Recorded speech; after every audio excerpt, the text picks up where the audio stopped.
So we're here with Maria Aatela, right? Yes. And you write and do media for Finland outlets.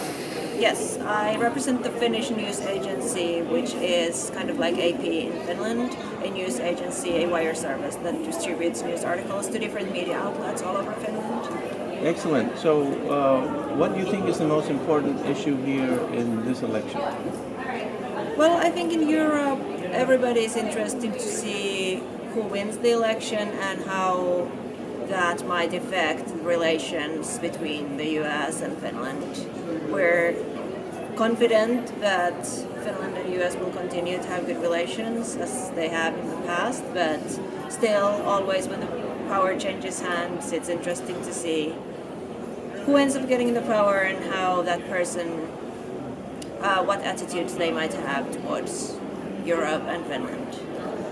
So, are you worried that Trump will be elected and that will affect the relations with Finland? Has he said anything about anything negative about affecting the relations in Finland?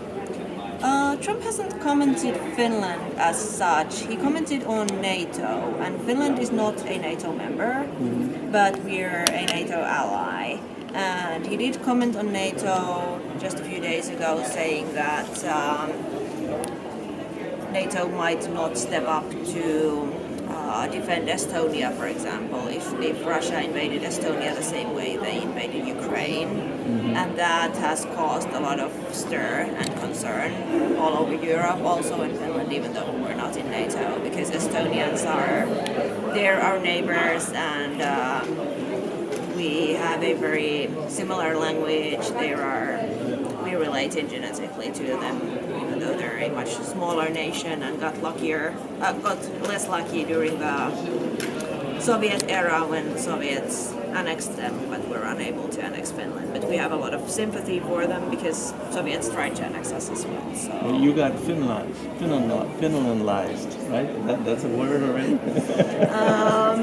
That's what they say, right? There's such a word of like being intimidated. Are and you sort of- referring? Yes, I had actually never heard that word in English. I know the word you're referring to in Finnish, and yes, that's the word that was used during the Cold War, referring to us being scared of Right. the Soviet Union because they had tried to invade us. Yes. So Trump was objecting that apparently a lot of the NATO members they don't pay their fair share for the alliance, and so I think what he was saying was if they don't pay, then we're not going to cover the cost. Yes, that's what I read as well. Is that a reasonable thing to say, or do you think the U.S. should carry the cost of defending Europe? Well, it's hard for me to comment on who should pay what coming from a country that's not a NATO member, but I think that the way to go about changing who pays for what is not to suddenly say that we're not going to defend a specific country and name that country. I think most European countries are not paying what US would like them to pay, so singling out a certain country and naming them and saying that we're not going to defend them, even though the Article 2, I think it's the Article 2 of NATO that states that all the NATO countries will defend each other if one of them is attacked. That's clearly against that basic fundamental principle of NATO. So I don't think that's the right way to start changing things if you want to change which country is paying. Do you think that the United States should be the policeman of the world and cover the cost of protecting a lot of small nations that really don't do anything in defense or protection for the United States, say like Estonia?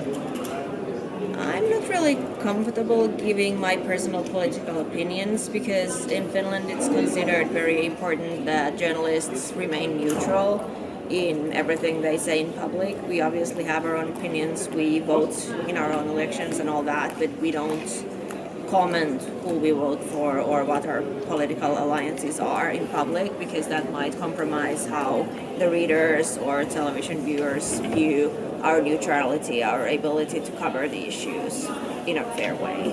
So I'm not really comfortable giving my personal political opinions on that. You don't think that your opinions are implicit in the questions that you ask and the issues that you cover? And you just offered us a lot of opinions. I don't understand. Why is this opinion more sensitive than the others? It's not that this particular opinion is more sensitive than the others. It's about the culture in Finland, about how and where you're allowed to express your political opinions as a journalist. You can write an opinion piece for your newspaper, and that's okay. But giving an interview, that's like a different ballgame. Okay, well, let's just talk theoretically in general without using any country, just in principle. What is the purpose? What should be the purpose of a military